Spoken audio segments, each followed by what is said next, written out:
नमस्कार dear 7th class students. मैंने आप लोगों को एवरेस्ट की चुनौती इसकी समरी आपको बताई थी और क्वेश्चन आंसर भी डिस्कस किए थे।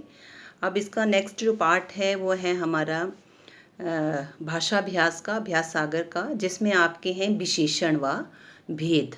ठीक है, तो ये आपके लिए कोई न्यू टॉपिक नहीं है। आप लोगों ने पिछली क्लासेस में भी ये बहुत डिटेल से पढ़ा हुआ चैप्टर है, लेकिन एक बार फिर से मैं आपको इस चैप्टर को, इस टॉपिक को एक बार रिफ्रेश करूँगी, बताना चाहूँगी। उसके हिसाब से फिर आपने इस बुक का काम करना है। ठीक है, तो पहले जब भी कोई भी विषय आता ग्रामर का, तो हमारे दिमाग में सबसे पहले उसकी डेफिनेशन, उसकी परिभाषा आनी चाहिए। तो यहाँ विशेषण है, तो विशेषण क्या होता है कि जो शब्द संज्ञा या सर्वनाम शब्दों की विशेषता बताते हैं उन्हें विशेषण कहते हैं। ठीक है, यानी कि किसी भी संज्ञा सर्वनाम शब्द, कोई भी नाम हो, व्यक्ति के नाम, वस्तुओं के नाम, लिविंग चीज़ों के नाम, नॉन लिविंग चीज़ों के नाम, ठीक है, वो संज्ञा के अंतर्गत आती हैं और संज्ञा के स्थान पर जो शब्द प्रयुक्त होते हैं वो सर्वनाम। लेकिन ज़्यादातर जो है संज्ञा शब्दों के लिए विशेषण प्रयुक्त होते हैं और बहुत कम जो है वो सर्वनाम शब्दों के लिए भी विशेषण प्रयुक्त होते हैं। ठीक है, तो विशेषण की परिभाषा ये होगी कि जो शब्द संज्ञा और सर्वनाम की विशेषता बताते हैं उन्हें हम विशेषण कहते हैं। विशेषण मतलब वो कोई गुण भी हो सकते हैं, वो गुण भी, अवगुण भी हो सकते हैं। जैसे एक एग्जांपल मैं बताना चाहूँगी, जैसे है बहादुर, ये गुण है, लेकिन अगर मैं बोलूँगी शरारती लड़का, तो शरारती जो है अवगुण है, लेकिन वो भी शब्द भी हमारे विशेषण में ही आएगा। तो ये चीज़ें आपने ध्यान रखनी है। अब बात आती है कि विशेषण के भेद कितने हैं। विशेषण के मुख्यतः 4 भेद हैं। आपका गुणवाचक विशेषण जो सबसे ज़्यादा यूज़ होता है। ठीक है, गुणवाचक विशेषण में पहले नाम सुन लो आप। गुणवाचक विशेषण, संख्यावाचक विशेषण, आपका परिमाणवाचक विशेषण और सार्वनामिक विशेषण। अब इनकी थोड़ी सी आप एग्जाम्पल देखिए। गुणवाचक विशेषण में आ जाते हैं हम किसी भी संज्ञा या सर्वनाम शब्दों के, संज्ञा या सर्वनाम शब्दों की विशेषताएं। ठीक है, जैसे मैं बोलूँगी शरारती, झगड़ालू, अच्छा, प्यारा, मधुर, मीठा, है ना। तो ये सारे शब्द क्या हैं? गुण। लाल, पीला, रंगों के नाम भी, ये भी गुण है ना। बहुत स्वादिष्ट खाना, स्वादिष्ट, ये भी गुण है। तो ये शब्द जो आते हैं ये गुणवाचक संज्ञा के एग्जाम्पल हैं, उदाहरण है। जैसे मैं वाक्य अगर बोला जाए कि गुणवाचक विशेषण का एक वाक्य लिखिए, तो हम बोलेंगे राजू बहुत बहादुर लड़का है, या बहादुर की जगह शरारती लिख सकते हो। ठीक है, अब नेक्स्ट है संख्यावाचक विशेषण।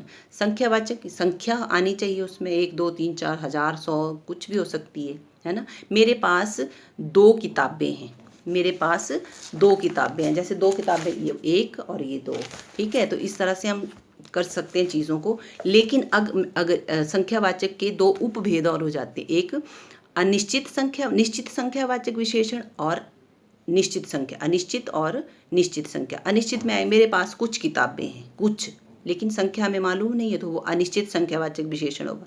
जैसे मैंने 2 किताबें बोला, तो ये निश्चित संख्यावाचक विशेषण है। ठीक है, तो इसमें आगे जैसे मैंने मेरे पास 2 किताबें हैं, मेरे पास 2 सेब हैं, मेरे पास 4 पेन हैं, तो इस तरह की ये संख्यावाचक विशेषण में आता है। और परिमाणवाचक, परिमाण लिखना है, परिणाम नहीं लिखना है, कई बार हम गलत भी कर देते हैं। परिमाण में आता है हमारी किसी चीज़ की मात्रा, जिसको हम क्वांटिटी बोलते हैं, मात्रा कितनी है उस चीज़ की। ठीक है, मैंने, अब इसमें भी निश्चित और अनिश्चित होगा। निश्चित परिमाणवाचक विशेषण, अनिश्चित परिमाणवाचक विशेषण। ठीक है, इस चीज़ का ध्यान रखना है। निश्चित में आ जाएगा, मैंने 2 लीटर दूध खरीदा, मैंने 4 लीटर दूध खरीदा, है ना। लीटर, मीटर, किलोमीटर, किलोग्राम, ये हमारी मात्रा है किसी चीज़ की। ठीक है, जैसे मैं बोलूँगी मैंने 4 मीटर कपड़ा खरीदा, 4 संख्या भी आ रही है साथ में इसकी क्वांटिटी, कितना, 4 मीटर कपड़ा खरीदा। ठीक है, मेरा घर स्कूल से 2 किलोमीटर दूर है, 2 किलोमीटर, तो ये परिमाण आ रहा है। ठीक है, लेकिन अगर मैं बोलूँगी मैंने थोड़ा सा दूध पिया, थोड़ा सा, तो ये अनिश्चित परिमाणवाचक विशेषण होगा। ठीक है, फिर है नेक्स्ट सार्वनामिक विशेषण। सार्वनामिक विशेषण में क्या होता है, जब हमारे संज्ञा शब्द के साथ सर्वनाम जुड़ जाता है और वो विशेषता लाता है उस वाक्य में, उसे हम सार्वनामिक विशेषण कहते हैं। जैसे यह मेरी फ्रॉक है, मेरी फ्रॉक है, मेरी शब्द आपका सर्वनाम है और फ्रॉक संज्ञा शब्द है ना। यह कमीज़ राजू की है, यह कमीज़ राजू की है। तो यहाँ पे देखिए पहला शब्द आपका सर्वनाम जुड़ रहा है और दूसरा इमीडिएटली संज्ञा शब्द जुड़ रहा है, इसीलिए ये सार्वनामिक विशेषण है। इसमें निश्चित और अनिश्चित नहीं होता है और ना ही गुणवाचक में निश्चित और अनिश्चित होता है। तो ये आपकी सारे इसमें विशेषण हैं बुक में, आप लोगों ने उस हिसाब से कर लेने। आई होप आप लोगों को समझ आ गया होगा, कोई नया टॉपिक नहीं है ये आप लोगों के लिए। और इस पाठ में एक और जो यहाँ पे मुहावरे हैं, मुहावरे भी आप लोगों ने पहले किए हुए हैं, लेकिन मैं 16 क्वेश्चन जो है हमारा यहाँ पे वाक्यांश के लिए एक शब्द वो आप पे थोड़ा आपको बताना चाहूँगी। जैसे जो पर्वतों की चढ़ाई करे, पर्वतारोही, जैसे जो लेखक हैं इस पाठ के वो पर्वतारोही थे, वो उन्होंने माउंट एवरेस्ट पर चढ़ाई की। जो चित्र बनाए चित्रकार, ईद की नमाज पढ़ने वाली जगह जो होती है उसको कहते हैं ईदगाह। आपको पिंक बॉक्स बनाया आपकी सहूलियत के लिए, लेकिन एग्ज़ाम में आपको ऑप्शन नहीं होते हैं, इसीलिए आप लोगों ने ये भूलनी नहीं है, चीज़ें याद रखनी है।